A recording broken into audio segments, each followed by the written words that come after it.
The gavel came down at $85, and the room went quiet for half a second before it started laughing. Not everyone, but enough. The auctioneer, a big man named Gerald Fitch, pink-faced, wearing a BOLO tie with a turquoise stone the size of a thumb, turned to the crowd with both arms open, like a preacher who'd just seen a miracle go sideways.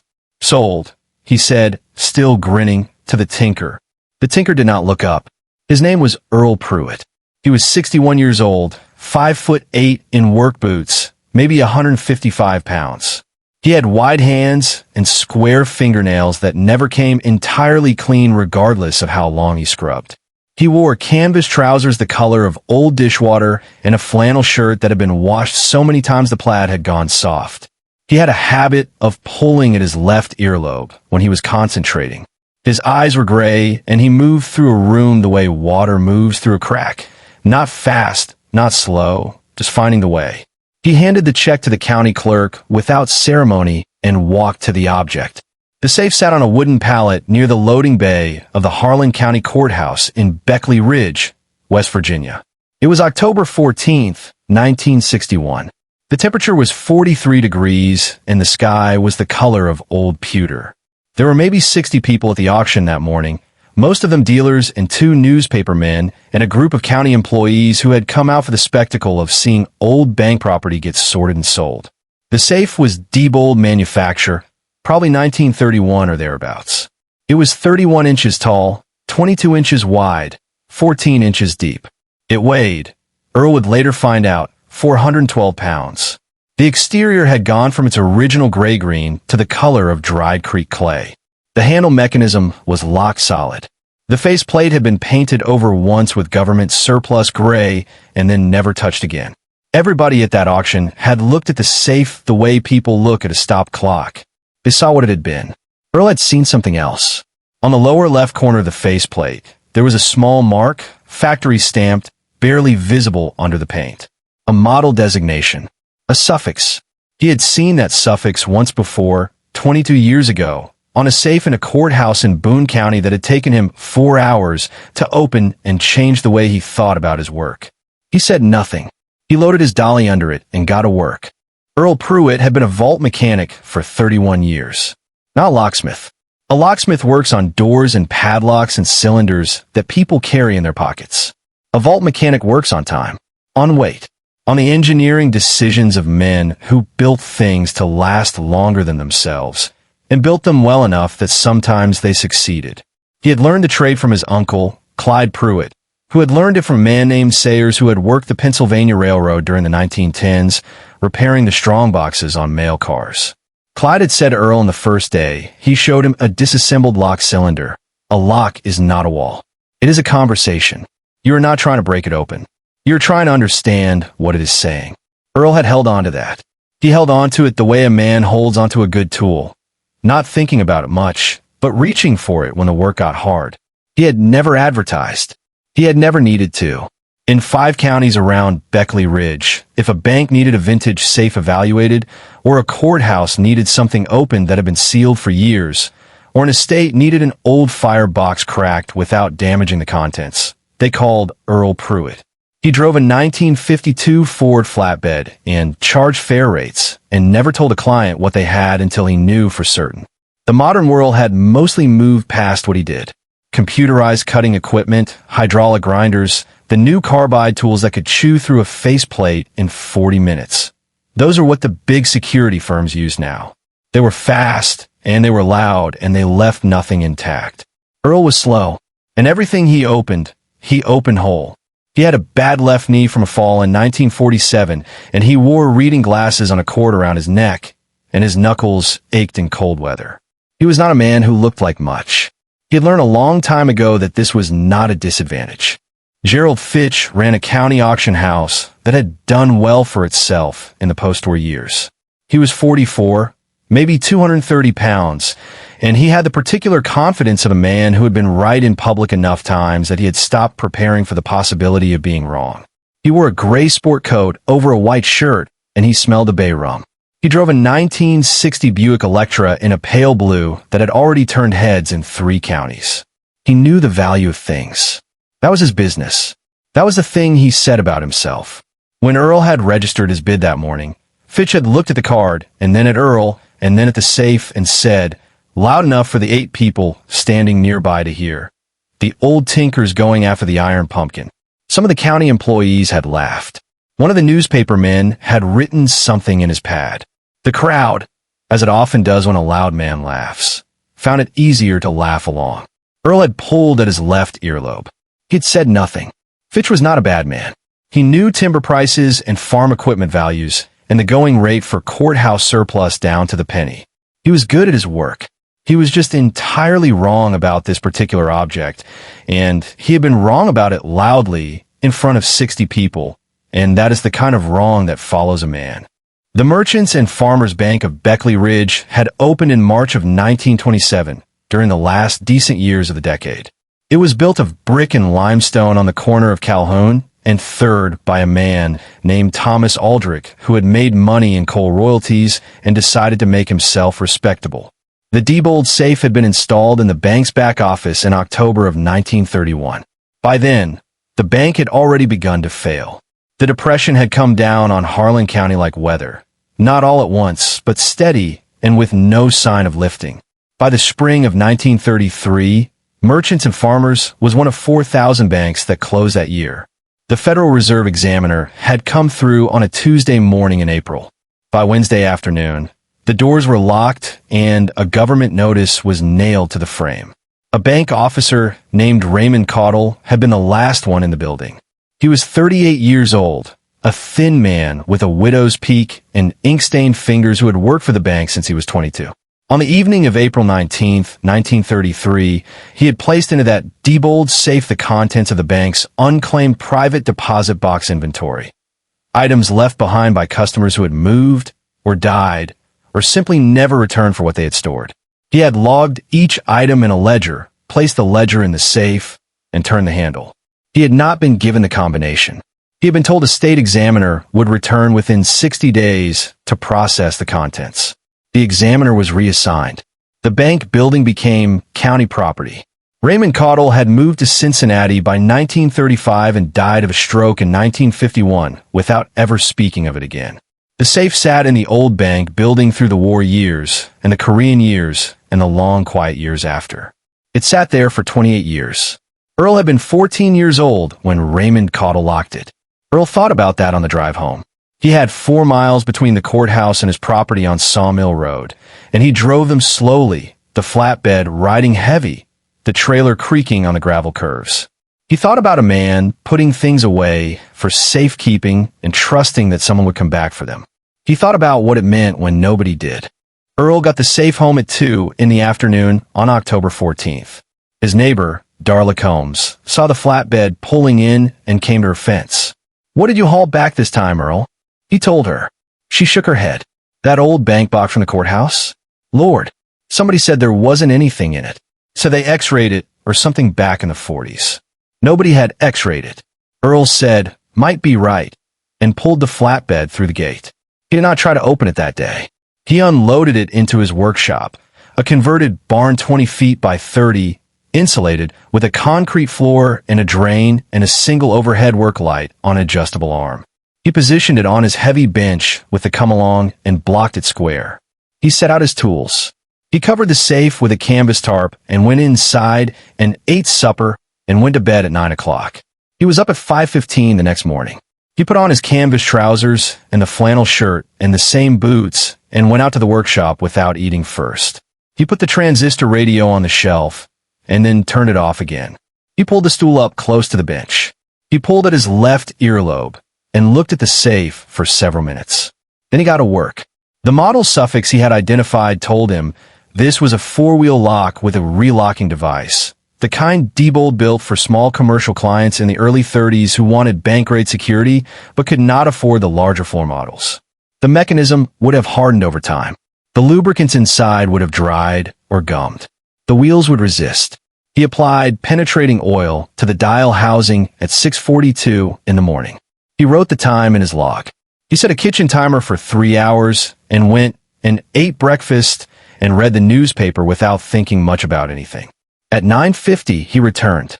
He applied a second application of oil around the spindle shaft. He waited 40 minutes more. His first attempt at reading the wheels came at 10:31. He had his stethoscope, not a medical instrument, but a machinist's model with a steel sensor plate, against the body of the safe just above the handle.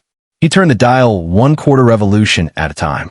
Each will had to be felt for, not heard exactly, more resistance and a release in the metal, a small change in how the dial moved under his fingers. It took patience of a kind that cannot be taught quickly. It can only be learned by doing it wrong enough times that you begin to feel what right is. He found a first wheel at 11:04. He found a second at 12:30. He ate a sandwich standing at the bench without moving the stethoscope from its position. His left knee ached from standing on concrete, and he shifted his weight and kept working. The third wheel gave him trouble. He worked through the afternoon. At 4:17, he stopped, sat down on the stool, took off his reading glasses, and rubbed his eyes with the backs of his hands. He had been at it for 9 hours with breaks totaling maybe 40 minutes. He thought about the fact that he might have miscounted the wheels. He thought about whether the suffix had meant what he thought it meant. He sat with that doubt for 10 full minutes. Then he put his glasses back on and returned to the dial. At 6:08 in the evening, with the light outside going gray and the workshop lit by the single bulb overhead, he found the third wheel. He found the fourth at 6:22. He stood up straight. He set the stethoscope on the bench. He put both hands flat on the top of the safe and stood there for a moment. Then he took a breath and put his left hand on the handle and turned it. The handle moved. The sound it made was small. Not a bang. Not a crack. A soft, low thunk. The sound of a thing that had been closed for a very long time, finding out it did not need to be anymore. The door swung outward on its hinge by its own weight and stopped. The air that came out smelled of cold iron and old paper and something faintly sweet that Earl could not name immediately, and then could. It was the smell of leather dried for decades, the binding of a book or ledger left in sealed air. He did not reach inside. He took a step back and sat down on the stool and looked at the open door. The interior was dark. He could see the edge of a shelf and what appeared to be paper stacked on it.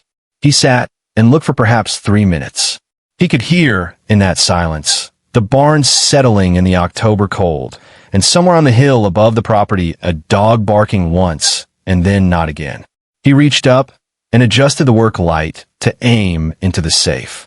Then he reached in with both hands and began.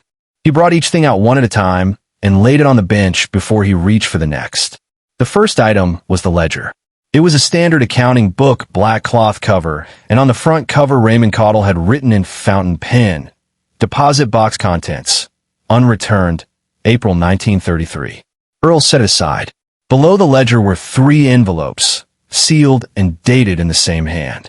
2 contained Liberty bonds, Series C, issued 1928. The face value at issuance had been $200 combined. Earl set them on the bench without opening them further.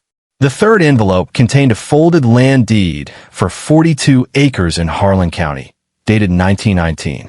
Earl unfolded it carefully along its original creases. He set it flat on the bench. There was a small tin box.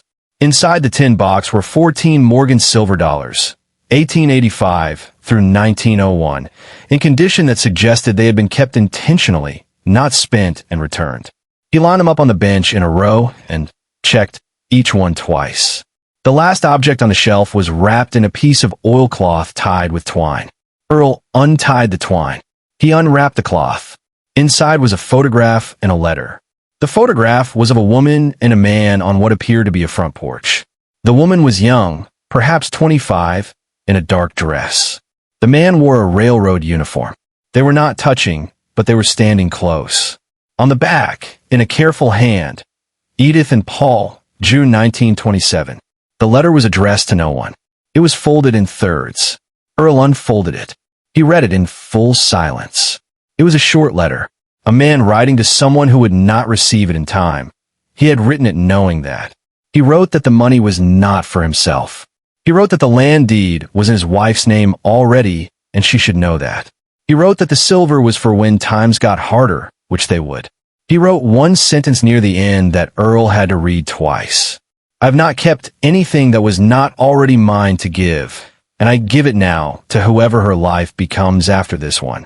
The man's name at the bottom was Paul Eckhart. Below the name, he had written a date, March 3rd, 1933. 6 weeks before the bank had closed. Earl folded the letter carefully along its old creases. He laid it back on the bench. He sat on the stool, and he did not move for a long time. He heard the barn settling. He heard the wind off the ridge.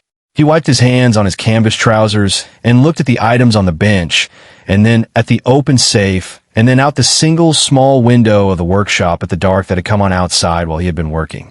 Then he got up and put the items back in the safe one at a time, the letter last. He closed the door. He did not latch it. He turned off the work light. He went inside and washed his hands and made coffee and went to bed. He drove to the county courthouse the following morning at 7:45 with the safe in the truck bed, arriving before most of the staff. He spoke to the county clerk for 11 minutes. He signed 2 forms. He handed over the ledger and the bond envelopes and a land deed and the tin of coins and the photograph and the letter. He did not itemize the emotional weight of any of it. He drove home. The County Historical Society traced the Eckhart name within 3 weeks. Paul Eckhart had died in the spring of 1933, tuberculosis, not yet 50. His wife, Edith, had left Beckley Ridge by 1935 and moved to Knoxville, where she had lived until 1959. She had died without heirs. The land deed was formally escheat to the county. The bonds were transferred to the state's unclaimed property fund. The silver went to a historical collection at the State University, where it was appraised at just under $4,000. The photograph and the letter were donated to the Harlan County Historical Archive. They were framed together and placed in a glass case in the reading room of the Beckley Ridge Public Library, where they hung for many years. Children sometimes stopped in front of the case on school field trips and asked who the people were. The docent told them. The children looked at the photograph for a few seconds and then moved on. Gerald Fitch heard about the contents from one of the county employees sometime in the 3rd week of October. He did not make a public statement. The newspaper ran a short piece, 3 paragraphs, that mentioned the discovery but not the auction. Within 18 months, the Fitch auction house had lost 2 county contracts to a firm out of Charleston, and Fitch himself had relocated to Roanoke. He was not a ruined man. He was a quieter one. Earl Pruett opened 7 more safes in Harlan County before his bad knee made the work too difficult in 1974. He charged the same rate he had always charged. He never discussed the Eckhart safe with anyone except the county clerk, and then only to answer the questions he was asked. The silver dollars are in a case at the university to this day, behind glass, under a small type card that says Private Collection, Beckley Ridge, 1933. No name on the card. No story. Just the coins still lined up and the year. Here is what is worth sitting with. In the spring of 1933, a man sealed everything he had into an iron box and trusted it to the keeping of strangers, because he believed that what he left behind would find its way to the people who needed it. 30 years later, one quiet man with bad hands and a bad knee and a stethoscope he had carried since the 1940s was the only person in 60 counties who had both the knowledge to open it and the patience to do so slowly enough to leave it whole. Gerald Fitch thought the box was worth $85 and laughed. Earl Pruett thought the box was worth listening to. Consider what you would have done, standing at that auction in October of 1961, with 60 people around you and a grinning man in a BOLO tie, waiting to see who had the nerve to be wrong in public. Consider whether you would have trusted what you knew or trusted the room. A lock is not a wall. It is a conversation. And some conversations have been waiting a long time for somebody willing to hear them out.